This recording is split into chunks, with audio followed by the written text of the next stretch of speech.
하나님께서 오늘 우리에게 주시는 말씀 열왕기상 12장 25절에서 30절입니다. 열왕기상 12장 25절에서 30절 함께 말씀 읽겠습니다.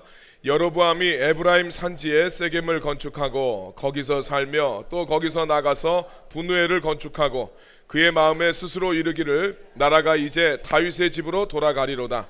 만일 이 백성이 예루살렘에 있는 여호와의 성전에 제사를 드리고자 하여 올라가면 이 백성의 마음이 유다 왕된 그들의 주 르호보암에게로 돌아가서 나를 죽이고 유다의 왕 르호보암에게로 돌아가리로다 하고 이에 계획하고 두 금송아지를 만들고 무리에게 말하기를 너희가 다시는 예루살렘에 올라갈 것이 없도다.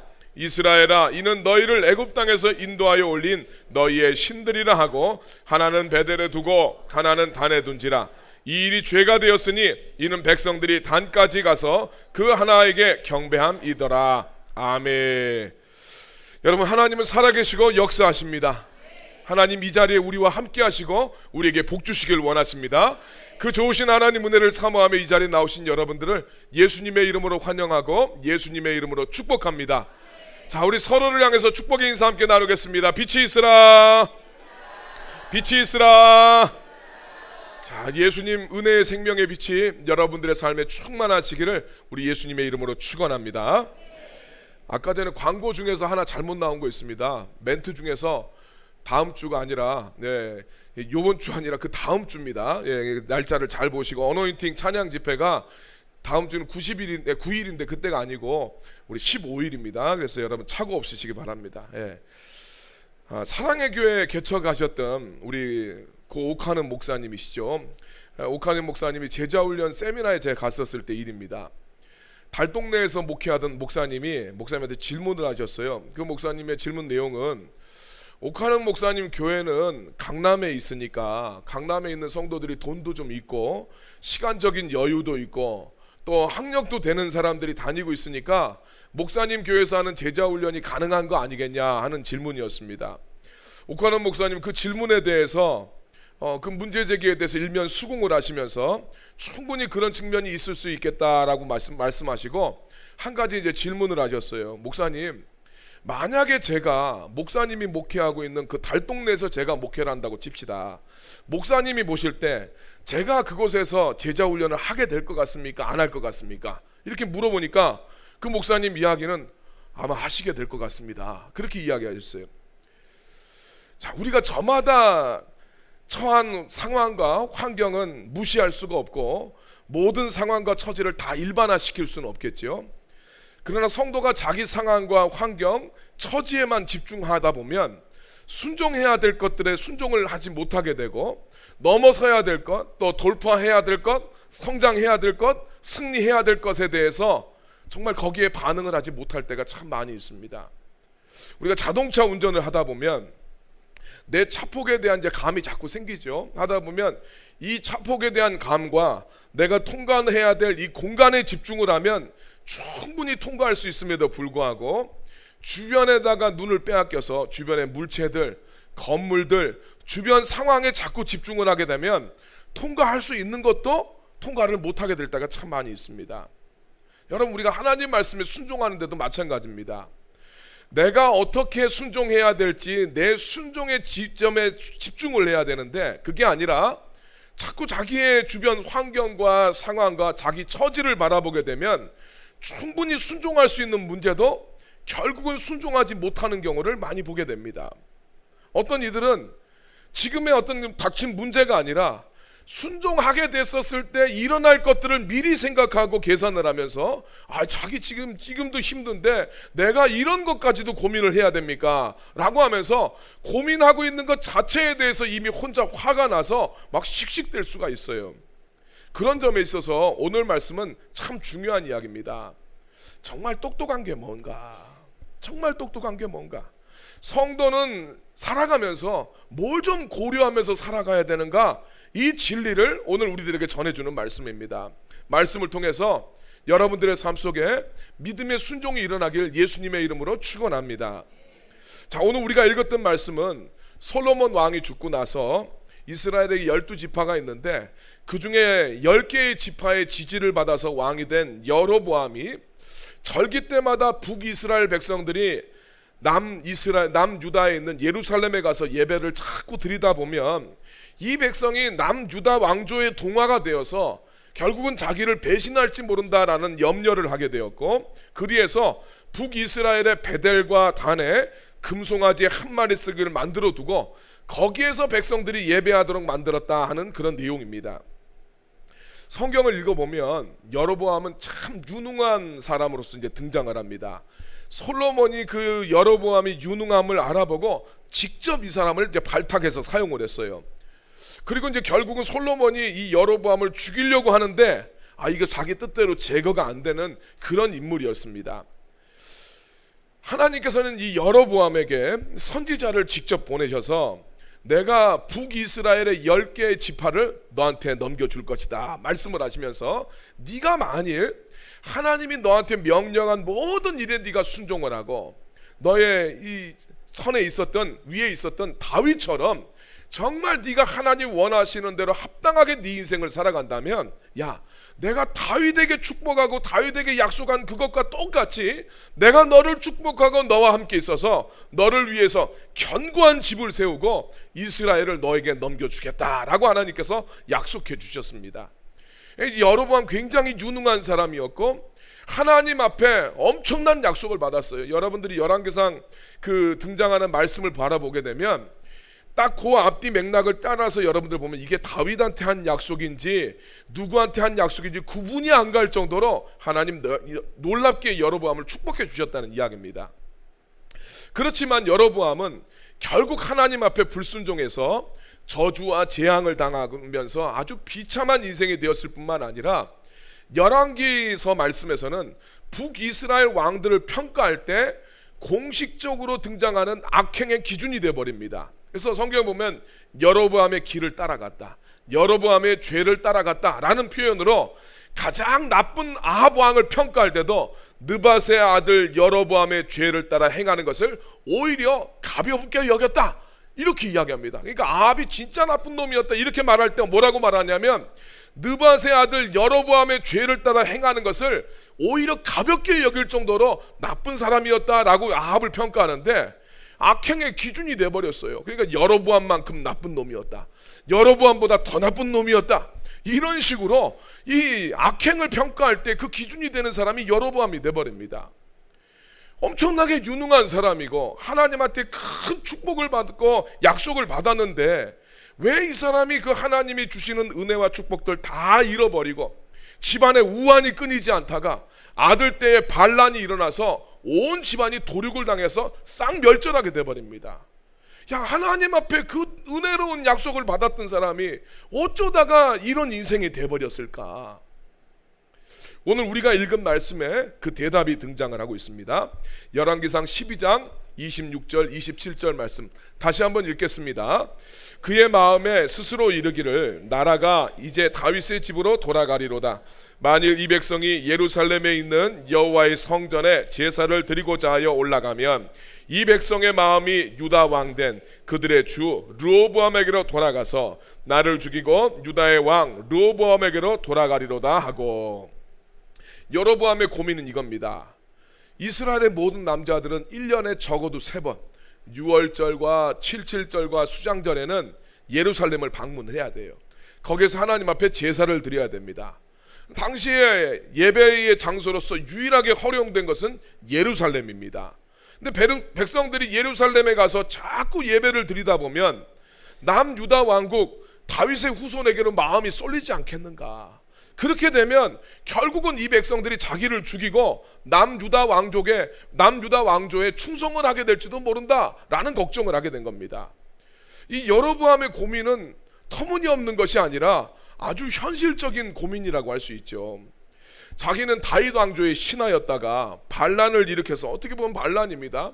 이제 북이스라엘 백성들이 대표를 보내서 협상을 했는데 결렬돼서 이제 성립된 나라니까 아무래도 정통성이 부족해요. 또한 예루살렘 성전은 다윗에게 주신 약속하고 아주 밀접하게 연관이 되어 있는 장소입니다. 예루살렘이라는 이 도시 자체가 다윗 가문의 소유가 되지 않습니까? 그러니까 거기에 있는 성전 역시도 다윗 왕조하고 긴밀하게 연결되어 있어요. 자꾸 거기 가서 예배하다 보면 결국 북이스라엘의 민심이 그쪽으로 넘어갈 수밖에 없을 것이다 라고 우려를 한 겁니다.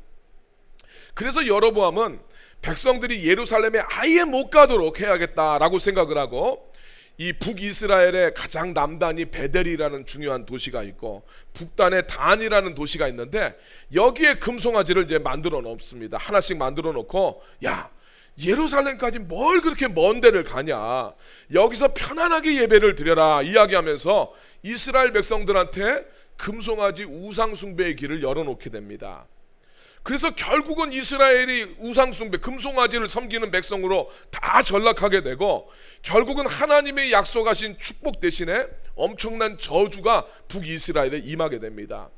자기의 불순종에 대한 재앙이 여로보암 한 사람한테만 간 것이 아니라 그 집안 전체, 그리고 북이스라엘 전체에 하나님의 진노의 재앙이 쏟아지게 됐습니다.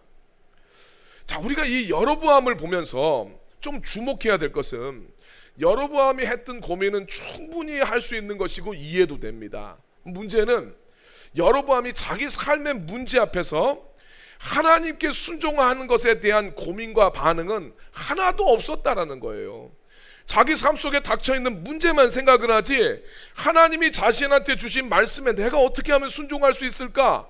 하나님은 말씀하셨잖아요. 너 하나님만 섬기고 다윗처럼 하나님 앞에 충성해라, 그렇게 말씀하셨는데 여기에 대한 고민은 없고 자기가 처한 여건, 상황, 처지 이런 것만 주목하면서 거기에 어떻게 하면 내가 잘 대응할 수 있을까, 이것만 고민했다는 이야기입니다. 그러니까 자기가 지금 당면한 문제만 엄청나게 크게 보이는 겁니다. 하나님이 자기한테 주신 말씀에는 순종할 생각을 안 하고 자기 자신과 왕국을 보존하기 위해서 백성들의 민심이 어떻게 하면 이반되지 않을까, 여기에만 관심을 가졌다는 이야기죠. 그러니까 이 여로보암은 백성들이 예루살렘에 가게 되면 마음이 이탈될지도 모르니까 아예 예루살렘 못 가게 하자 이렇게 생각하고, 예루살렘에 가려는 이유가 예배이고 성전이니까 그것을 대체할 만한 눈에 보이는 화끈한 금송아지를 만들고 그것을 섬기게 함으로써 민심이 이반되지 않도록 해야 되겠다라는 결론에 딱 도달하게 됩니다. 굉장히 똑똑해요. 그런데 자기 문제, 자기 당황, 자기가 지금 처한 상황과 처지만 고민하고, 하나님 앞에 나는 지금 이런 처지와 이런 환경 속에서 어떻게 살아야 되는가, 하나님 앞에서 나는 어떻게 주님이 나에게 주신 말씀에 순종해야 되는가, 이런 고민은 하나도 없었다라는 이야기예요. 이게 여로보암의 문제입니다.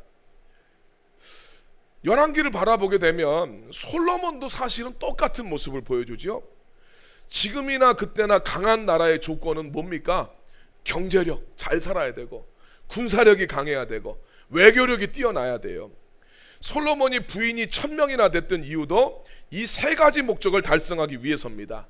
교육을 해야 되고 외세의 침입을 막아야 되고 동맹을 맺어야 됩니다. 그래서 가장 좋은 게 결혼 동맹이었어요. 그렇게 해서 솔로몬은 부인을 1000명이나 얻게 되고 솔로몬의 나라는 강성해지고 엄청난 풍요를 누리게 되었다라고 성경이 이야기를 하지만, 이방 여인들과 자꾸 결혼을 하다 보니까 이방 종교들도 그대로 수입이 됩니다. 그리고 솔로몬마저도 우상숭배에 빠져들게 되었어요. 나중에는 하나님이 선지자를 보내서 경고를 하시는데도 이 선지자의 말씀도 무시해버리는 그런 수준이 되어버렸습니다. 결국 하나님께서 솔로몬한테 손을 대시기 시작하죠. 성경에서는 하나님이 솔로몬의 대적들을 일으키셨다라고 이야기를 합니다. 하나님은 에돔 사람 하닷을 일으키고 시리아의 르손을 일으키고, 그래서 이 사람들이 솔로몬이 대적이 돼서 솔로몬을 괴롭히도록 하셨어요. 뿐만 아니라 아까 말씀드렸던 솔로몬의 부하였던 여로보암이 솔로몬을 대적하여 일어나게 하시고, 결국 솔로몬이 죽었을 때 나라의 절반 이상을 이 여로보암이 가져가도록 하나님이 조치를 해버리십니다. 그래서 나라가 분열됐을 때 5대5로 나눠진 게 아니에요. 여기에는 2지파밖에 안 남고 나머지 10개의 지파가 갑니다. 실제로 그래서 국력도 북이스라엘이 훨씬 강력했어요. 그리고 이 솔로몬의 결혼 동맹을 살펴보면 결혼 동맹의 핵심은 이집트였습니다. 그래서 솔로몬은 이집트에 많은 공을 들였어요. 여러 부인들이 있지만 특별히 이집트 공주를 위해서는 밀로라는 곳에 상하궁도 지었다고 이야기합니다. 상하로 궁을 지었어요. 그런데 성경을 보면 재밌죠. 이집트는 솔로몬의 원수였던 하닷을 키워줍니다. 이걸 키워주는 게 이집트예요. 그리고 여로보암이 솔로몬한테 제거당할까 싶으니까 도망을 갔는데 그때 이집트가 이 여로보암을 보호해 줍니다. 전형적인 강대국의 외교입니다. 이집트 입장에서는 솔로몬이 너무 잘 나가니까 그 대적을 키워서 솔로몬의 힘을 빼놓으려고 하는 거예요. 일본이 80년대에 경제적으로 엄청나게 부상을 하니까 미국이 역사적인 프라자 합의를 맺잖아요. 그래서 일본이 그때부터 완전히 주저앉습니다. 지금도 중국이 미국한테 자꾸 힘겨루기를 하니까 미국이 중국의 숨통을 딱 조이고 있지 않습니까? 마찬가지로 이집트도 솔로몬이 자꾸 커나가니까 솔로몬 대적들을 일부러 도와줍니다. 이게 뭘 말해줍니까? 솔로몬이나 여로보암이나 자기가 당면한 아주 현실적인 목표와 자기가 처한 상황과 처지에 집중해서 어떻게 하든지 이거 해결해 보려고 골몰을 하는데, 자기가 정말 골몰하고 에너지 쏟아졌던 부분은 자기 뜻대로 완전히 컨트롤이 안 되더라는 거예요. 자기가 거기에만 엄청나게 생각을 했어요. 이 얼마나 유능한 사람들입니까? 그러니까 여러 가지 수를 내다보면서 이렇게 조치들을 취하고 저런 방법도 취하고 다 했어요. 근데 그게 완벽하게 안 먹혀 들어갑니다. 실제로 오늘 우리들의 삶에도 사람들이 다 자기의 에너지를 돈 버는 곳에, 건강 유지하는 곳에, 편리한 삶을 유지하는 곳에, 또 자기의 안정된 미래를 위해서 많이 투자를 합니다. 시간도 거기에 다 쏟아요. 그런데 여러분, 그 컨트롤 안 돼요. 우리의 삶을 봐도 이거 어차피 우리도 똑같이 나타나는 현실입니다. 많은 사람들이 자기의 처지와 현실과 상황에만 집중하면서 하나님 앞에 순종하는 것에 대해서는 외면을 하는데, 나중에 터지는 문제는 자기가 외면했던 그 하나님으로부터 다 찾아오는 거예요. 그 하나님이 지켜주지 않고 막아주지 않으면 거기에서부터 나타나는 이 문제들을 수습할 수가 없더라는 거예요. 결국 이렇게 보면 솔로몬이나 여로보암이나 자기 왕국의 최대 리스크는 뭐였냐? 솔로몬과 여로보암의 그 사람들의 똑똑함이었어요. 참 똑똑한 것 같고 계산이 빠르고 지극히 현실적이고 자기들의 처지에 기민하게 대응하는 것 같았던 그 사람들의 똑똑함이 결국은 자기 인생의 발목을 잡고 자기 집안을 박살내고 자기가 이루었던 것을 싹 허물어버리게 만든다는 것을 성경이 오늘 우리들한테 생생하게 보여주는 겁니다. 그러니까 아무리 똑똑한 것 같아도 인생을 살아가면서 하나님을 고려하지 않는 그 똑똑함, 이거는 진짜 똑똑한 게 아니라 헛똑똑한 것이다 라는 것을 깨달을 필요가 있어요. 여러분, 우리가 인생을 살아가다 보면 항상 우리 삶에는 끊임없이 문제가 발생하게 되고, 또 우리는 거기에 따라서 다양한 상황과 여건에 우리의 삶이 처해지게 될 때가 참 많이 있습니다. 우리의 삶의 조건이 항상 동일하지가 않다는 이야기죠. 어떨 때는 시간적인 여유가 좀 많이 있기도 하고, 어떨 때는 시간적인 여유가 없을 때도 있어요. 어떨 때는 물질적으로 좀 여유가 있을 때도 있지만 어떨 때는 참 힘들 때도 있지요. 모든 것이 잘 돼가는 그럴 때가 있는 반면에 모든 게 참 너무 안 될 때가 있어요. 사람들과의 관계도 참 좋을 때가 있지만 사람들과의 관계가 자꾸 꼬여갈 때가 있습니다. 우리의 삶은 살아있는 유기체이기 때문에 끊임없이 상황과 조건에 따라서 변해가고 삶의 문제도 끊임없이 발생하게 됩니다. 우리는 그런 변화무쌍한 삶을 살아가면서 내가 처한 환경과 형편만 따라가고 그것에만 잘 대응하며 살아가는 것이 진짜 지혜가 아니다 라는 것을 정말 깊이 깨달을 필요가 있어요. 여러분, 요나 이야기나 바울의 그 사도행전을 바라보면 바다에서 풍랑 만나는 이야기가 있잖아요.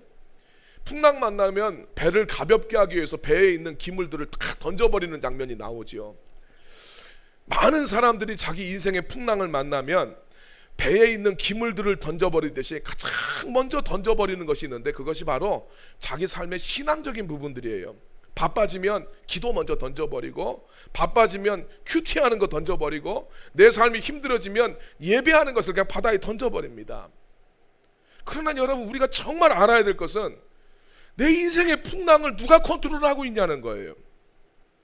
그 배의 안전이 누구의 손에 달려 있냐는 것, 이거 우리가 분명히 알 필요가 있어요. 여러분, 우리의 상황과 처지가 바뀌었다고 해서 구원받은 자에게 주시는 사명이 달라지는 것은 아니지 않습니까?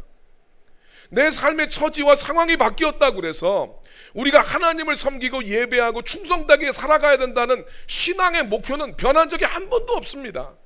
너 바빠지니까 충성 안 해도 된다, 너 힘드니까 너 하지 말아라, 성경에서 그런 말씀 하나도 나타나지 않습니다.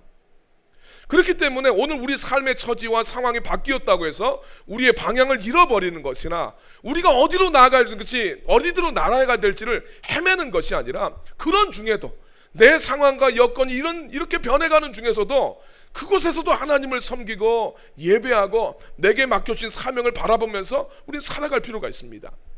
이게 진짜 똑똑한 거예요. 우리는 그 최고의 모델을 사도행전 4장에서 발견하게 됩니다. 사도행전 4장의 말씀 보게 되면 베드로와 요한이 성전 앞에서 나면서부터 걷지 못하던 사람을 일으키게 되었을 때 수많은 예루살렘의 사람들이 깜짝 놀라서 베드로 주변에 몰려들게 되고 베드로의 설교를 듣게 됩니다. 그날 남자만 5,000명이나 회개하고 돌아오는 어마어마한 부흥이 그날 일어나게 되는데, 이것을 바라봤던 대제사장들과 관리들과 서기관들이 굉장히 당황합니다. 사도들을 갖다가 붙잡아서 협박을 하죠. 예수의 이름을 언급하지도 말고 설교하지도 말고 가르치지도 말라고 협박을 하면서 이야기합니다.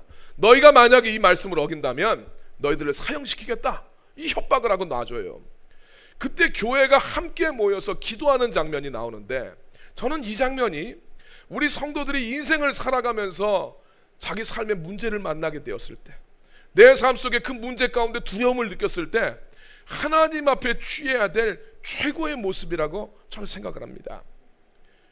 오늘 나머지 시간들은 성도들이 문제 앞에서 그럼 어떻게 해결을 해야 되는가, 그 문제만 바라보고 거기에 대응하며 살아가는 것이 아니라 문제 앞에서 성도들은 어떻게 해야 되는가 라는 것에 대해서 우리 말씀을 나누겠습니다. 첫 번째로, 문제와 힘든 상황 속에서 기도해야 됩니다. 때로 인생의 위기 앞에서 우리는 실패하는데, 위기 때 실패하는 것은 사실은 기도에 실패했기 때문입니다. 세상의 고난과 유혹이 우리를 쓰러뜨리는 것 같지만 실제로 우리를 쓰러뜨리게 만드는 것은 고난과 유혹이 아닙니다. 성도가 쓰러지는 것은 기도의 힘이 사라지고 기도가 우리 삶 속에서 능력을 잃어버렸기 때문에 그 고난과 유혹 앞에서 내 내적인 힘이 없어서 쓰러집니다. 이게 참 중요합니다. 문제가 커서가 아니라 문제를 이겨낼 힘이 없어서 쓰러지는 것이죠. 그래서 주님이 말씀하셨어요. 너희는 내게 부르짖어 기도하라고 하셨습니다. 예레미야 33장 3절 말씀입니다. 같이 읽겠습니다. 너는 내게 부르짖으라. 내가 내게 응답하겠고 내가 알지 못하는 크고 은밀한 일을 내게 보이리라. 아멘. 주님은 말씀하셨어요. 부르짖어라. 주님 앞에서 간구해라. 하나님 앞에 나와라. 주님 말씀합니다. 문제 앞에서 주눅들지 말고 두려워하지 말고 하나님을 향해서 부르짖으라고 이야기합니다. 그러면 내가 너한테 응답하겠고 네가 알지 못하는 크고 은밀한 일을 너에게 보리라 약속해 주셨습니다. 여러분, 하나님을 신뢰하는 사람이 부르짖어 기도할 수 있고, 하나님 앞에 기도하는 사람들이 문제 앞에서 기죽지 않고 담대하게 인생을 살아갈 수 있습니다. 사도행전을 보면 기도할 때 성령님이 제자들에게 임합니다. 기도할 때 성령님께서 깨닫게 해주세요. 기도할 때 성령님께서 기도하는 사람들을 사용하십니다. 기도할 때 성령님께서 역사하심으로 그들은 어떤 두려움과 염려에 압도되지 않습니다. 기도할 때 전혀 생각지도 못했던 하나님의 방법을 그들에게 깨닫게 해주시고, 기도할 때 예수님의 이름으로 고난당하는 것 자체를 기뻐하는 수준으로 주님이 만들어 주셨어요. 놀랍습니다. 놀랍습니다. 기도할 때 최고의 능력이 뭐냐면 예수의 이름으로 당하는 고난의 자체에 대해서 기뻐하더라는 거예요. 이런 사람을 어떻게 막겠습니까? 사도행전 5장 40절 41절 말씀 같이 읽겠습니다. 그들이 옳게 여겨 사도들을 불러들여 채찍질하며 예수의 이름으로 말하는 것을 금하고 놓으니 사도들은 그 이름을 위하여 능욕받는 일에 합당한 자로 여기심을 기뻐하면서 공회 앞을 떠나니라. 아멘. 죽인다고 협박하는데 40에서 하나가만 매를 맞습니다. 뼈 조각에 붙어있는 그 채찍을 맞으면 사람들이 죽을 수 있어요. 이런 매를 맞고 능욕받는 일을 갖다가 지금 몸과 마음이 만신창이 돼서 쫓겨나는 이런 상황에서도 내가 예수님을 위해서 능욕받는 것을 기뻐하면서 떠나갔다고 이야기합니다. 기도하는 사람들한테 주님이 주시는 놀라운 능력이에요. 금요기도회 때 말씀 나누었지만 여러분, 신앙생활하면 항상 편안하고 안정된 것이 찾아오는 것이 아니라 고난이 찾아온다고 그랬어요. 예수님 제대로 믿는 사람은 항상 고난이 찾아옵니다. 바울이 1차 전도 여행 때 전도했던 성도들, 이 사람들 불과 몇 개월 안 된 사람들이에요. 바울이 머물러 있어도 3년 동안 제자 훈련하고 그랬겠습니까? 지나가는 여정 가운데 있어봐야 몇 개월 그들을 가르쳤을 뿐입니다. 근데 그 성도들한테 바울이 가르치는 내용이 뭐냐면, 하나님 나라에 들어가려면 많은 환난을 당해야 된다라고 이야기를 합니다. 이 말씀은 오해하면 안 되는데, 환난이 구원의 조건이란 이야기가 아니라 신앙생활을 하게 되면, 당신들이 하나님의 자녀로 살아가게 되면 불편하고 힘들고 어려운 일들이 찾아올 수 있습니다. 그렇지만 하나님의 자녀들이라면 그거 이겨낼 수 있어야 됩니다.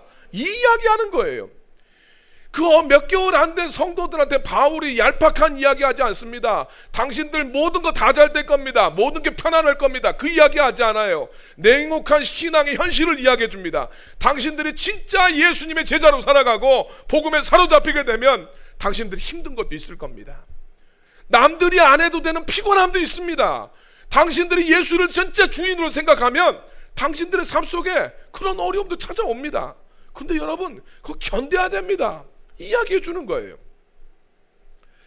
고난의 때는 잘 견뎌야 됩니다. 고난을 피하는 것이 능사가 아닙니다. 왜냐하면 고난을 뜻하는 헬라어 틀립시스라는 단어가 탈곡기라는 뜻을 가지고 있어요. 고난의 탈곡기, 주님의 알곡으로 탈곡하는 영적인 과정이 성도에게 고난으로 찾아온다는 거예요.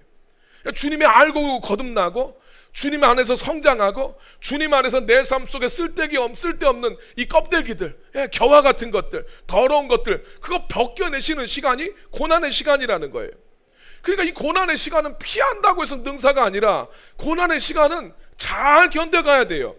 그리고 바울은 이야기합니다. 우리가 당하는 고난은 장차 우리가 주님 앞에서 받게 될 영광과 비교할 수 없도다 라고 이야기합니다.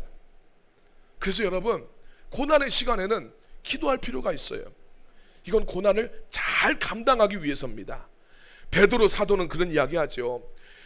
앞에 우리 사도행전 그 4장에서 정말 채찍 맞았던 것을 기뻐했던 이 베드로 사도는 고난 당할 때 그래서 즐거워하라고 이야기합니다. 베드로전서 4장 13절 말씀 같이 읽겠습니다. 오히려 너희가 그리스도의 고난에 참여하는 것을 즐거워하라. 이는 그의 영광을 나타내실 때에 너희로 즐거워하고 기뻐하게 하려 하심이라. 아멘.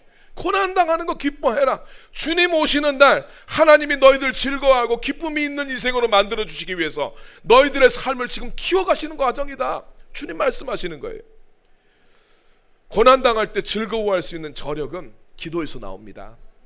여러분, 힘들 때, 마음이 무거울 때, 삶에 여러 가지 부담스러웠을 때, 답답함이 있을 때 주님 앞에 기도하시길 바랍니다. 성경 말씀에 너 입을 넓게 열어라, 내가 채우리라 말씀하셨습니다. 여러분들, 주님 앞에 입을 넓게 여시고 기도하시길 바랍니다. 두 번째로, 이분들이 기도를 하는데 참 하나님을 신뢰하면서 기도하셨어요. 이 초대교회 성도들이 문제 앞에서 기도할 때 어쩌면 좋나 이러지 않고 전적으로 하나님을 신뢰하면서 기도했다는 것을 알게 됩니다. 사도행전 4장 24절 말씀, 이분들의 기도의 내용입니다. 같이 읽읍시다. 대주제여 천지와 바다와 그 가운데 만물을 지으신 이시요. 아멘. 예수님 제자들은 천지의 창조자이신 대주권자이신 하나님의 주권을 선포하면서 기도해요. 이게 중요합니다. 하나님을, 천지를 창조하신 하나님이시요 주권자시라고 고백한다는 거예요. 세상 만사가 하나님 손에 달려 있습니다. 이것을 고백하면서 기도하는 거죠. 사도행전 4장 28절 말씀 같이 읽겠습니다. 하나님의 권능과 뜻대로 이루려고 예정하신 그것을 행하려고 이 성에 모였나이다. 아멘. 제자들은 하나님의 권능과 뜻대로 모든 것이 이루어질 것을 믿고 주님 앞에 맡겨드리는 기도를 했어요. 이 세상 모든 일이 하나님 손에 있고 하나님 뜻대로 된다는 거예요. 정말 여러분 능력 있는 기도가 되려면 하나님의 주권과 하나님의 능력에 대한 여러분들의 깊은 고백과 신뢰가 선포되어야 됩니다. 창조주 하나님을 대적하는 세상의 통치자들, 권세들도 여전히 하나님이 다스리고 통치하신다는 것을 믿고 선포해야 됩니다. 기도할 때 우리가 항상 의식해야 되는 것은 하나님의 주권이에요. 아무리 세상이 난리를 치고 아무리 문제가 내 앞을 가로막아도 하나님의 뜻대로 된다는 것을 믿으시길 바랍니다. 이 고백이 되면, 진정한 이 고백이 되면 두려움에 사로잡히지 않습니다. 반면에 여러분이 두려움에 사로잡히면 믿음의 반응이 안 돼요. 내 주변 환경, 처지 이것만 바라보게 됩니다. 여러분, 세상은 하나님의 통치 가운데 있고 결국은 하나님의 뜻대로 이루어집니다. 세상에 똑똑하다고 자부하는 사람들이 계산하는 그 치밀한 계산대로 인생에 흘러가는 법이 없어요. 여러분, 내 인생을 봐도 그렇고 세상을 봐도 마찬가지입니다. 치밀한 계산대로 다 흘러가지 않습니다. 역사가 그렇게 진행되지 않습니다. 계산대로 되는 인생이라면 솔로몬이나 여로보암 뜻대로 되어져야 했어요. 솔로몬만큼 똑똑한 사람이 없다고 했잖아요. 근데 역사는 하나님 뜻대로 진행됩니다. 여러분들 모든 상황 속에서 어떠한 형편에 있든지 하나님을 신뢰하고 하나님 앞에 여러분들의 삶을 맡겨드리시길 바랍니다. 지금은 지지고 볶는 것 같아요. 그래도 결국 하나님께서 선하게 이루실 것을 믿고 기도하는 여러분이 되기를 예수님의 이름으로 축원합니다. 세 번째로, 이 성도들이 기도했을 때, 이 참 초대교회 성도들의 기도가 멋있는 것은 문제와 상황 앞에서 지금 힘드니까 기도를 해요. 그런데 주님 앞에 기도하는 내용은 문제와 상황의 변화가 아니라 우리들이 믿음으로 담대하게 서게 해달라고, 그걸 위해서 기도합니다. 면역력이 강한 사람은 어떤 바이러스나 병균이 와도 그걸 이겨냅니다. 면역력이 약하면 똑같은 바이러스와 병균에도 큰 타격을 받게 되고 목숨도 잃게 되죠. 우리가 험난한 코로나 3년 지나면서 면역력 얼마나 중요한가 이거 알게 되었어요. 고난이 찾아왔을 때도 마찬가지입니다. 외부의 고난과 유혹이 문제가 아니라 우리 안에 그것을 이기고 승리할 수 있는 영적인 능력이 있느냐 없느냐, 이게 중요한 문제예요. 내 안에 강한 영적인 능력과 강한 영적인 면역력이 형성이 되면 어떤 고난이나 문제가 와도 나를 쓰러뜨릴 수가 없습니다. 성도의 영적인 면역력을 강화시키는 것이 바로 기도입니다. 이 능력은 기도 외에 얻을 수가 없습니다. 그래서 사도행전 4장에서 성도들이 기도할 때, 주님 앞에서 기도할 때 내용이 그겁니다. 주님, 이 고난과 핍박에서 우리를 벗어나게 해달라고 이렇게 기도하지 않아요. 하나님, 지금 저 대제사장이 예수님의 이름으로 우리가 증거하면 우리를 죽인대요. 하나님, 저 대제사장 좀 중풍 맞아 죽게 해주세요. 이런 기도하지 않습니다. 초대교회 성도들의 기도는 문제와 상황의 변화가 아니라 그 어떤 위협에도 불구하고 우리가 담대하게 주님의 말씀을 전하게 해달라고 기도했을 뿐입니다. 사도행전 4장 29절 말씀 같이 읽겠습니다. 주여, 이제도 그들의 위협함을 굽어보시옵고 또 종들로 하여금 담대히 하나님의 말씀을 전하게 하여 주시오며. 아멘. 제자들의 기도는 그 어디에도 대적자를 없애달라고 하거나 이 고난이 사라지게 해달라거나 이 상황이 변하게 해달라고 주님 앞에 기도하지 않았어요. 대제사장과 서기관들은 예수님의 이름은 꺼내지도 말고 복음은 전하지도 말라고 하고 있습니다. 그러나 주님, 이러한 상황일지라도 우리가 여기에 주저앉지 않고 담대하게 우리 예수의 이름을 증거하게 해주십시오. 이 기도했어요. 정말 위대한 기도입니다. 정말 능력의 기도예요. 기도의 결이 기가 막힌 겁니다. 좋은 기도, 훌륭한 기도의 특징은 결이 좋아요. 결이 좋아요.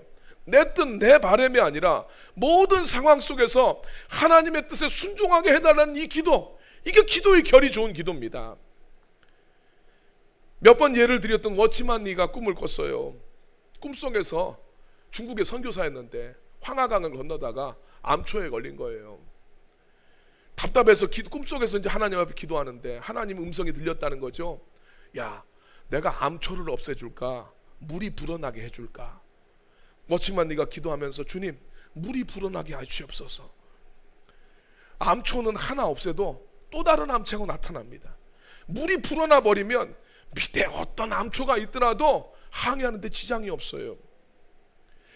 우리의 삶의 상황과 우리가 살아가면서 우리 삶 속에는 문제와 여러 가지 우리들의 삶 속에 여러 가지 문제들은 언제든지 발생할 수 있어요. 일일이 그 문제를 만날 때마다 하나님 이 문제 없어주세요, 이 문제 없어주세요, 저 문제 없어서요가 아니라 내가 믿음으로 성장해 버리면 문제가 아닌 게 됩니다. 중요한 것은 문제만 주목하면서 그거 해결하기 위해서 기도하는 것이 아니고 그 문제만 바라보면서 세상적인 방법만 연구해 나가는 것이 아니라 주님 제가 당면한 문제가 이렇고 제가 처한 상황은 이렇습니다. 제 처지는 지금 이럴 수밖에 없지만 주님 나에게 주신 말씀에 내가 순종할 힘을 주십시오. 내가 아버지 하나님 나에게 주신 사명을 감당할 수 있는 능력을 허락하여 주시옵소서. 이 기도가 중요하다는 거예요. 마치 면역력이 강하면 그 어떤 바이러스와 공격에도 병균의 공격에도 이겨낼 수 있는 것처럼 기도하면서 성령으로 충만해지면 어떤 상황도 견뎌낼 수 있고 어떤 처지에서도 주님의 뜻을 이룰 수 있음을 믿으시길 바랍니다. 그렇기 때문에 오늘 우리도 상황과 문제에 초점을 맞추는 것이 아니라 여러분이 어디 좁은 골목을 통할 때 주변의 건물들 막 이것만 보는 것이 아니라 통과해야 될 목표를 바라보세요. 내가 하나님 말씀에 반응하고 순종할 수 있게 해달라고 기도하는 게 필요합니다. 내가 정신 차리게 해달라고, 내가 똑바로 서게 해달라고, 내가 주님만 바라보고 주님만 주목할 수 있게 해달라고, 나의 모든 시선이 우리 주님을 향할 수 있게 해달라고 주님 여러분 앞에 그렇게 기도하셔야 됩니다. 우리의 삶은 항상 유동적입니다. 우리가 처한 환경과 상황은 시시각각 계속해서 변해갑니다. 살아있다는 것은 끊임없는 문제 속에서 살아가는 거하고 똑같습니다. 우리가 죽어야, 오직 죽어야 문제가 사라집니다. 그렇기 때문에 문제에 집중해서 살아가면 도무지 순종하는 것은 불가능한 일이 돼버립니다. 자기 문제에만 집중하면서 그거 해결만 생각하면서 머리를 쓰면 결국은 여로보암과 솔로몬의 길로 갈 수밖에 없어요. 여러분들의 인생을, 하나님이 축복하신 여러분들의 인생을 하나님이 은혜로 여러분들한테 내어주시고 놀라운 축복의 약속을 주신 여러분들의 그 값진 인생을 헛똑똑이 인생으로 살지 마십시오. 그게 잘 될 것 같은데 결국 그 인생에는 후회가 남습니다. 문제와 환경에 집중하지 말고 주님이 여러분들한테 주신 말씀에 집중하세요. 하나님 나한테 주신 말씀, 여러분들이 이 예배 시간에 받았던 말씀들, 그 말씀에 집중하셔야 됩니다. 여로보암이 자기에게 주신 그 말씀에 집중을 하고 솔로몬이 자기에게 주신 말씀에 집중하더라면 그렇게 잔머리 굴리다가 망하지 않습니다. 여러분들이 하나님과 여러분의 관계에 집중하세요. 기도할 때 주님을 만나고 그것이 여러분들의 신앙과 삶의 동력이 돼야 됩니다. 예수 믿는다라는 것은 예수가 내 삶의 동력이 되고 예수의 뜻대로 살아가는 인생이 진짜 예수 믿는 인생입니다. 주님과의 관계에 집중하세요. 그리고 주님께서 모든 믿는 자에게 주신 사명에 여러분 집중하십시오. 구원받은 사람은 성경에 보면요, 구원받은 사람은 구원하는 자로서 살아가라고 이야기하고 있어요. 나 구원받았으니까 행복하게 살아야지 이것이 아니라 구원받았으면 너 받은 은혜를 증거하라고 이야기하셨어요. 그래서 모든 구원받은 자는 본질적으로 자기가 인정하든 인정하지 않든 주님께서는 영적 재생산의 사명을 맡겨주셨습니다. 여러분이 그 부르심에 충성할 때 부르심의 상이 있습니다. 주님 오시는 날 영광의 면류관이 기다리고 있습니다. 세상의 똑똑함과 지혜가 아니라 이 하나님의 지혜를 가지십시오. 여러분이 돌파해야 될 지점을 정확하게 바라보시고 순종함으로써 하나님이 베푸시는 놀라운 은혜와 축복을 누리시는 여러분이 되기를 예수님의 이름으로 축원합니다.